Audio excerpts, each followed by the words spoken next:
profeta Daniel foi o quarto dos chamados profetas maiores. Nada se sabe sobre sua vida além do que é relatado no livro que traz seu nome no Antigo Testamento. Daniel foi um israelita de linhagem nobre e real, levado cativo de Judá para a Babilônia pelo rei Nabucodonosor. Isso aconteceu em aproximadamente 605 a.C., no terceiro ano do reinado de Joaquim, rei de Judá.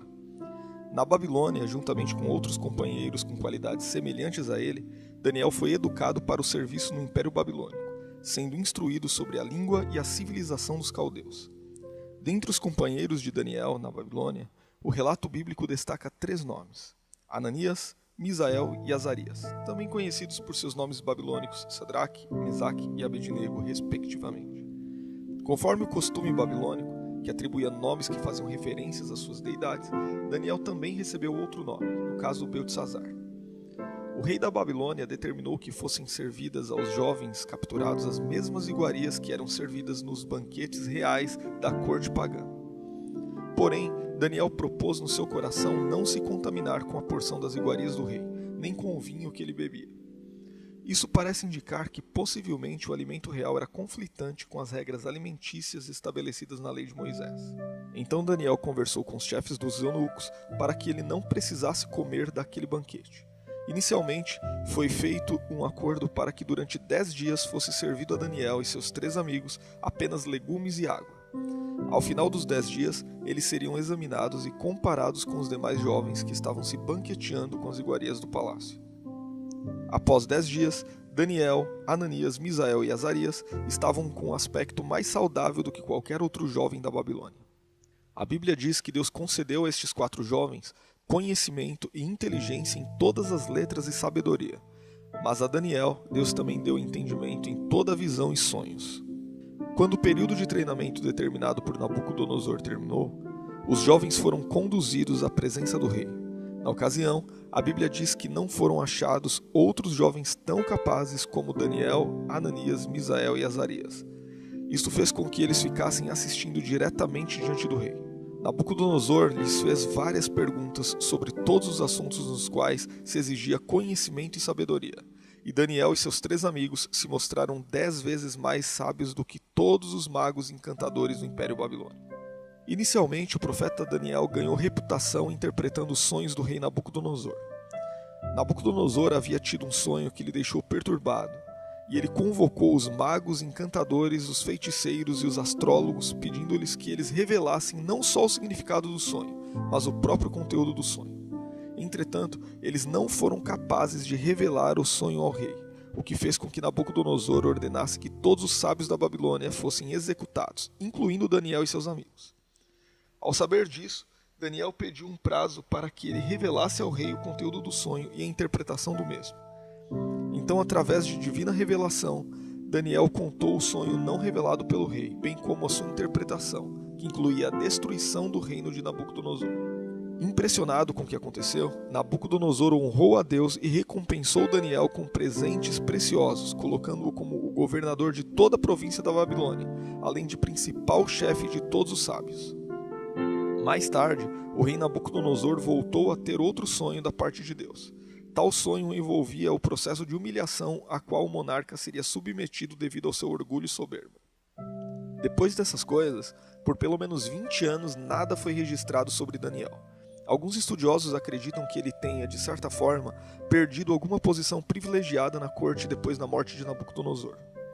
O profeta só aparece em cena novamente por ocasião de um episódio ocorrido já durante o reinado de Beltesazar, que exercia a corregência da Babilônia com seu pai Nabonido.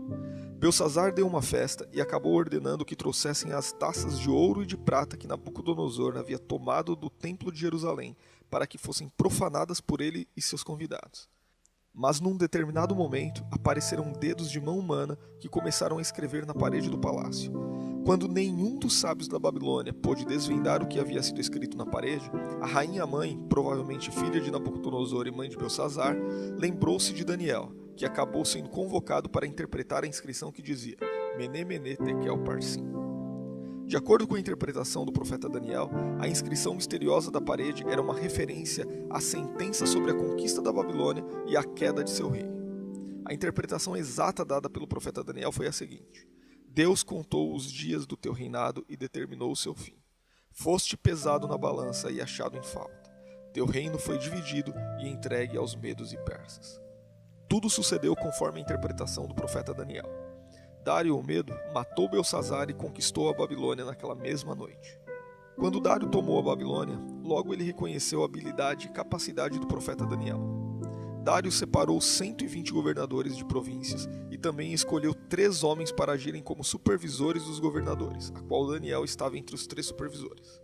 O profeta Daniel, porém, começou a se destacar entre os supervisores, e o rei planejava colocá-lo à frente do governo de todo o império.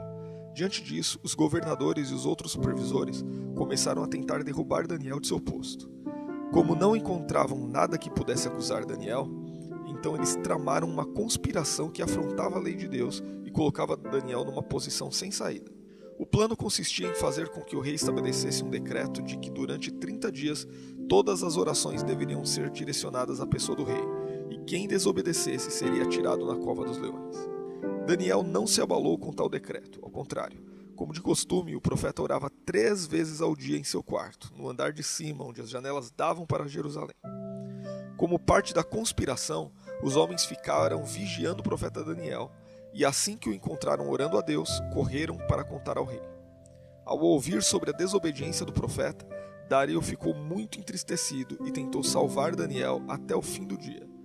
Porém, os homens que tramaram contra o profeta Daniel trataram de garantir que o decreto fosse cumprido e Daniel fosse lançado na cova dos leões.